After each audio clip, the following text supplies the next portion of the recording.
Olá pessoal, bom dia, boa tarde, boa noite a todos.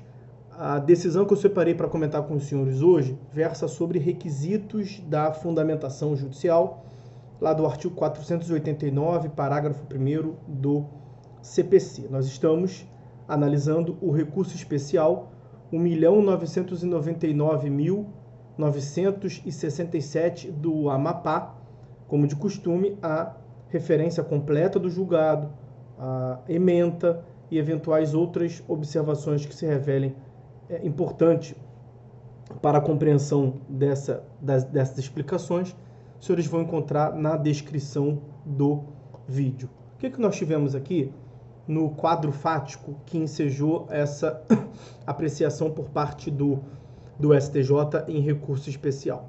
Na origem, nós tivemos a aprovação de uma candidata nas provas teóricas e no teste de aptidão física para o concurso de ingresso na carreira de soldado da Polícia Militar. As fases do concurso se sucederam e na quinta fase do concurso, que é o exame de saúde, a candidata foi eliminada em razão da sua altura. Tem uma lei no estado do Amapá que fundamentou a previsão em edital. Então tem lei e no edital constava a altura mínima para o ingresso na corporação em relação às mulheres como sendo de 1,60 m. E a candidata tinha 1,57 m. Então, por 3 centímetros ela foi eliminada do certame. Então ela impetrou mandado de segurança diretamente no Tribunal de Justiça, em face do presidente da comissão do concurso, que era o secretário de administração do Estado. O Estado do Amapá, por sua vez, contestou, alegando, em síntese, que a exigência é legal, está prevista no Estatuto dos Militares do Estado, que é uma lei complementar estadual, e ela teria inspirado e justificaria o acerto do edital do concurso. Mas a liminar foi concedida no mandado de segurança para que a candidata continuasse nos certames e pudesse, portanto, se inscrever no curso de formação para soldado da Polícia Militar. Algum tempo depois, 3 anos depois, o mandato de segurança teve o seu mérito analisado pelo Tribunal de Justiça e o julgamento foi pela concessão da segurança. O julgamento foi de integral procedência, por unanimidade, tornando, portanto, definitiva a liminar anteriormente concedida, ao fundamento de que seria ilegal o ato de exclusão da candidata em razão da sua altura. O Estado, insatisfeito, interpôs o recurso especial, alegando violação ao artigo 489, parágrafo 1º, quanto à fundamentação do acórdão no tribunal local, sob basicamente 2 argumentos. O primeiro é que havia previsão no edital quanto à estatura mínima para o concurso da Polícia Militar, o que é sedimentado na jurisprudência do STJ e também do STF, não sendo possível, portanto, falar de lesão, de violação à isonomia. E o segundo argumento é que o tribunal acabou afastando a aplicação de uma lei complementar do Estado sem declará-la inconstitucional, nem que tenha sido por inconstitucionalidade em controle difuso. Ele não reconheceu inconstitucionalidade em controle difuso, de modo que ele deveria aplicar a previsão constante lá da lei complementar do Estado, que é o Estatuto dos Militares no Estado do Amapá. E aí a questão chegou até o STJ. E qual foi a posição do STJ? O STJ acolheu os argumentos do Estado-membro do Amapá e anulou o acórdão. Segundo o STJ, a fundamentação do acórdão no Tribunal de Justiça foi uma mistura de elementos de metadireito, como ilações, e aplicação de princípios como O da segurança jurídica, em razão da consolidação da situação fática, o candidato já estaria 3 anos no curso de formação, princípios da razoabilidade, princípios da proporcionalidade, sem que o tribunal tenha minimamente densificado, concretizado o seu significado. Quer dizer, o que o tribunal entende por segurança jurídica e por que ela incidiria na hipótese?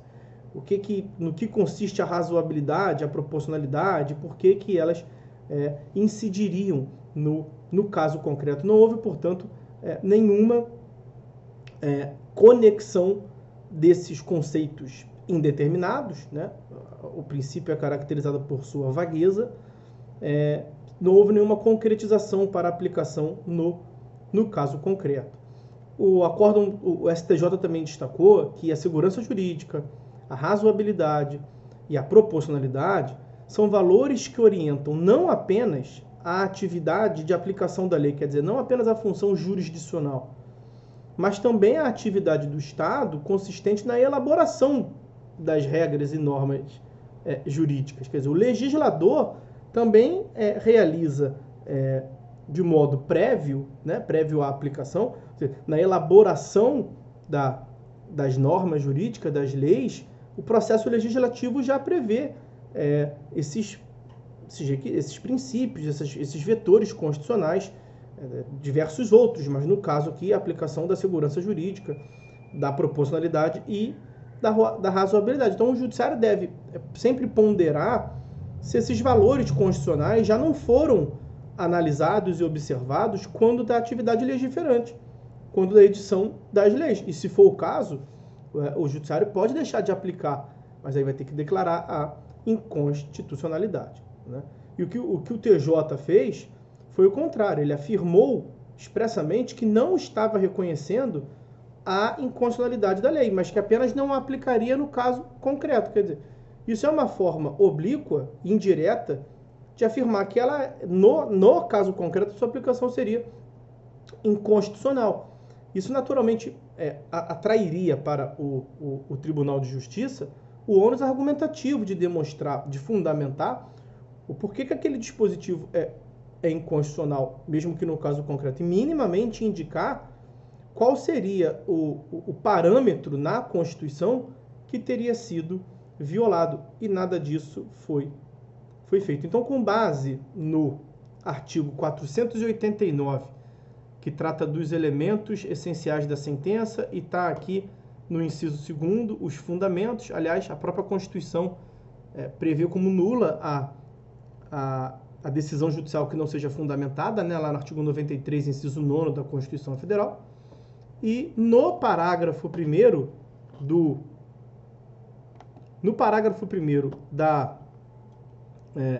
CPC, do parágrafo 1º do artigo 489 do CPC, nós temos a previsão de que não se considerará fundamentada qualquer decisão judicial que, aí no inciso 2º, que mais nos interessa aqui, é empregar conceitos jurídicos indeterminados sem explicar o motivo concreto de sua incidência no caso concreto. Foi justamente a hipótese.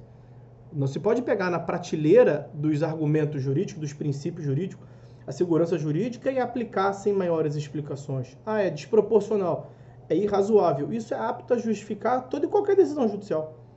Você tem que, no caso concreto, densificar, concretizar, exprimir e explicar o porquê que você está aplicando, o que significa a segurança jurídica, qual é a concepção do direito, né, numa análise de integridade, o que a doutrina pensa, o que a legislação prevê, o que o ordenamento jurídico prevê, como é que os tribunais aplicam e por que você está aplicando no caso concreto, e tudo. E isso com a proporcionalidade, com a razoabilidade e tudo quanto mais. Então, com base nessa previsão, o STJ reconheceu a nulidade do acórdão. E mais, o STF tem um julgado com repercussão geral reconhecida, o recurso extraordinário 608.482 do Rio Grande do Norte, que veio a ser o tema 476 da repercussão geral, na qual fixou-se a seguinte tese: não é compatível com o regime constitucional de acesso aos cargos públicos a manutenção no cargo sob o fundamento de fato consumado, foi justamente o que o tribunal local indicou. O principal argumento foi esse.